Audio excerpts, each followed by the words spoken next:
Então, é muito bom estar com a família aqui, né? É muito bom viver num país que é bem civilizado, ele é bem organizado, né? Seguro, né? Todo um pai de família que vive aqui na Europa, que é brasileiro, falar que aqui é ruim, ele pode estar bem equivocado, ou tá vivendo num lugar bem diferente do que eu vivo. Mas é um lugar seguro para criar seus filhos, é um lugar muito, muito, muito bom. Mas a gente tem muitos desafios, apesar disso, né? Apesar de ser um lugar seguro, em que as crianças saem com o celular na mão, você também, as crianças podem ir de bicicleta. Às vezes, eu fico até admirado, eu falo, gente, tem bicicleta aqui que custa o preço de um carro no Brasil. E eu vejo adolescente pedalando numa bicicleta daquela, largando na frente do supermercado, entrando lá dentro, sem botar um cadeado, sabe, indo para a escola, com bicicleta que tem motor, sabe, aquelas bicicletas eletrônicas. Então, você imaginar isso acontecendo no Brasil só dentro do condomínio fechado, e olhe lá. E aqui acontece numa cidade, né? Então, essa questão da segurança é muito boa. Mas, em contrapartida, a gente tem racismo, sim. Ainda vejo racismo. Aqui nessa cidade, uma cidade pequena, 7 mil habitantes, eu vejo. Eu vejo a dificuldade dos meus filhos. Minha filha, ela entrou na escola com 12, 12 anos. E ela precisou voltar 2 anos, porque ela precisava aprender alemão. Então, ela foi imagina você ir para uma sala de aula, você com 12 anos de idade, e todo mundo falando alemão. Ninguém falava só a língua, só falando alemão, nem inglês. Ela já sabia um pouquinho, mas nem inglês eles falavam com ela. Então, ela aprendeu alemão na raça, né? E ela se sentia meio escanteada, né? Então a questão da língua já escanteia um pouco você, mas depois que você supera a língua, você identifica outros pontos, né? Então, por exemplo, hoje a Rebeca, ela enfrenta o fato dela ser a única cristã entre as amigas, Olha né? só. E quando tem uma outra cristã, é a cristã europeia, né? A cristã como nós brasileiros, sabe? É uma Uhum. cristã europeia mais liberal. Isso pode. Os jovens aqui com 16 anos já podem dirigir, já fumam, já podem comprar bebida. É, e aquele que não é cristão, ele já dorme na casa da namorada.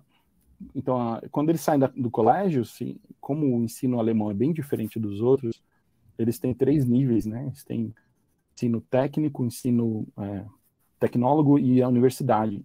E se eles fazem a separação das crianças logo ali no 8º ano. Ó, o seu filho não tem capacidade de ir para a universidade, então você tem que matricular em tal canto. Eles falam isso mesmo. Ó, eu acompanhei ele durante esse período todo, e seu filho nem ele quer e nem ele tem a aptidão para ir para uma universidade. Então eles fazem a separação. Muda de escola e vai para uma escola para preparar ele para o trabalho. Outros trabalhos mais simples, que não precisa de nível universitário. Então o jovem já sai da escola, já começa a trabalhar, arruma um emprego, ele já banca a sua própria. Compra logo um carro, um Audi, vai lá bancar seu apartamento e mora sozinho, sai da casa dos pais e vai viver a vida.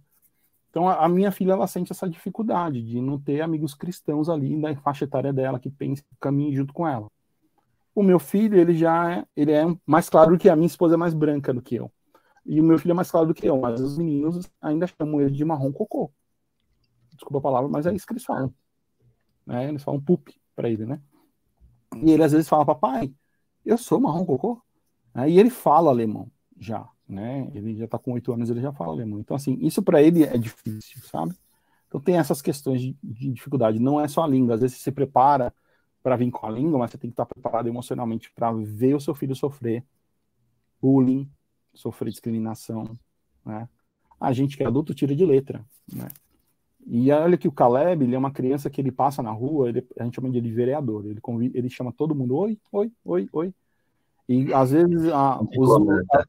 e como tem muito velhinho na minha cidade, às vezes fala assim, pai, ela não olhou para mim, ela não disse oi. Ela é mal educada? Eu falei, não, filho, às vezes aquela não tá ouvindo mesmo. Que tal você dar uma margarida para ela? Aí ele olhava pro jardim, né, que nasce muita margarida no verão, aí ele pegava a margarida, aquele dente de leão bem amarelinho, e oferecia para as vozinhas sorriam. Então, hoje na cidade, eu não tem uma pessoa que não passe por ela, que eu não dê um bom dia, que eu não sorria, que o Caleb não conheça, mas ainda Legal. assim ainda sofrem esse tipo de coisa. Né? Hum, A gente tem nigerianos aqui, a gente mora em prédios, e tem um bloco aqui que só tem famílias nigerianas, a maioria mulheres com seus filhos. E pegou fogo faz 3 semanas o prédio. E eles evacuaram o prédio. E aí levaram para a escola de esportes.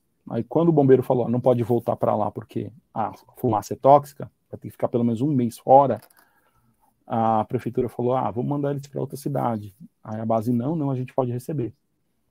Por quê? Porque a gente quer eles perto da gente, a gente quer eles próximos, a gente quer ter relacionamento. Então a gente recebeu eles lá, essas famílias lá na base. E eu ouvi, com os meus ouvidos, a minha filha do meu lado me traduziu. Uma das senhoras que mora aqui perto da gente olhou e falou assim, olha só, como é duro, como é difícil. O que elas querem fazer? Elas querem ficar mais pretas? Olha o pensamento. É muito forte. Eu falei, Rebeca, eu não acredito que eu ouvi isso. Ela falou, foi, papai, foi isso que ela falou.